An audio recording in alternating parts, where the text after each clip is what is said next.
Hi Dana, welcome to Qatar Living.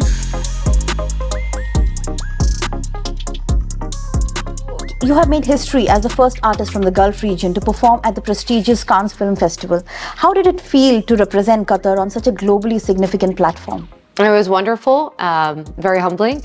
Obviously, there's a lot of interest in this region and a lot of curiosity, especially with Qatar having hosted the World Cup this year. So, of course, I received a lot of questions, a lot of interest, and I hope I was able to, through my art, represent my country in the best light that I'm able to. It was humbling, it was wonderful, it was exciting, and of course, it's a responsibility, one that I take very seriously. Can you tell us a little more about your inspiration behind the album Indigo and how it offers audiences an immersive experience beyond just a traditional concert? That's a great question because Indigo is a multisensory experience. Indigo is a body of work that is intended as a journey towards a higher state of consciousness. We develop a space to be able to integrate ourselves more fully into our environment, into ourself. And by integrating fully into the self, you're able to integrate even more effectively with your surrounding. Because, you know, we spend a lot of time and lose a lot of energy projecting ourselves through circumstances that don't belong to us. We put a lot of emphasis on circumstances outside of our natural state, so events that we cannot control. And by regaining that sense of control, by regaining energy and power to what matters, which is the sense of self, that's where we're able to number one, be fully present, and number two, be more effective in carving out the right path for ourselves. You were one of the first female musicians from Qatar to hit the global scene. Now there is a wave of female musicians, performing on global levels. What do you feel about this wave of change? I think women have always been at the forefront emotionally, intellectually of cultural and creative progress. The only thing is, globally, historically, women simply didn't have the platform. Right now, I feel like this is the natural state of evolution that women have been given the platform to be able to showcase what was always the case. I mean, I definitely have been seeing a lot of Qatari women showcasing their talent, and I hope to see a lot more as well. I can just name a few off the top of my head who I would say are phenomenal global talents. Dana Amir, Aisha, so I think that there's a huge space and there's a very exciting times ahead for women in music. What kind of advice would you give to these women, these aspiring musicians in Qatar? Well, anyone that wants to be a musician, I would just say find your own voice, be yourself. It sounds very simple, but a lot of people try and mimic something else or feel like, this is super popular right now, so I want to emulate that. But actually, the only thing you can contribute is yourself. If you absorb anything or if you try and represent someone else, you're never going to be that person better than that person, right? But nobody can be a better you than you. And that's what I would tell people. Always remember that nobody can be a better you than you. The more that you're able to project you, the more you're going to see people coming back to you going, wow, that's lovely, that's amazing, because you're actually generating a contribution. That's you making a contribution.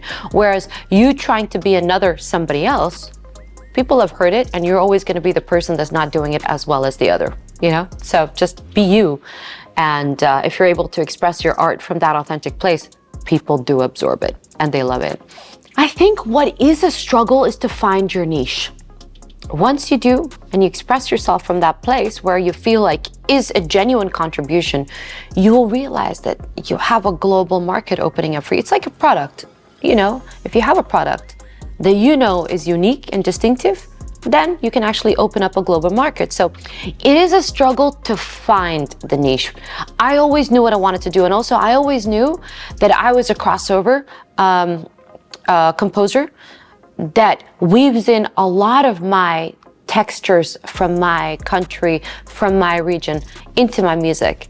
And so obviously that's going to be a unique, a unique musical experience globally, worldwide. So an international audience would be interested in that. So I knew that I'd be able to expand my work on the global scale because of the nature of it, because obviously it's distinctive, because it includes our textures from our region. So when you have something distinctive, something that is, strongly rooted, you'll find an audience that is receptive towards it because it's something new and it's something interesting, and people recognize authenticity. So you bring your distinctive, authentic flavors. People recognize that, and they want to absorb it. So what's next for Dana Fardan?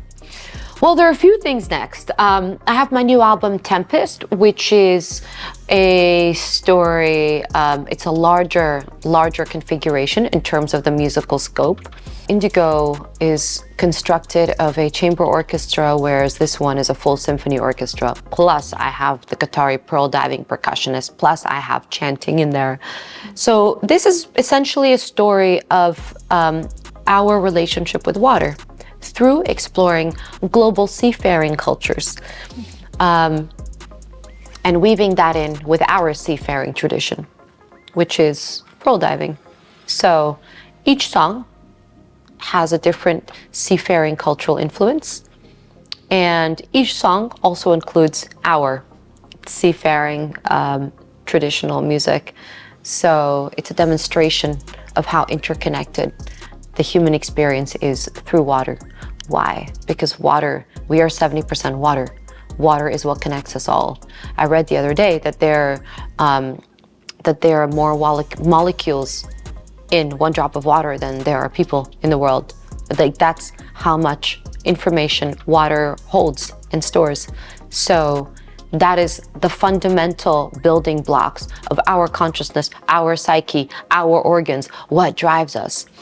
And I thought, I have to generate an entire album that just really illustrates the importance of water and also the interconnectivity of the human experience through water. I have a concert coming up actually right now. So I just came back from Italy.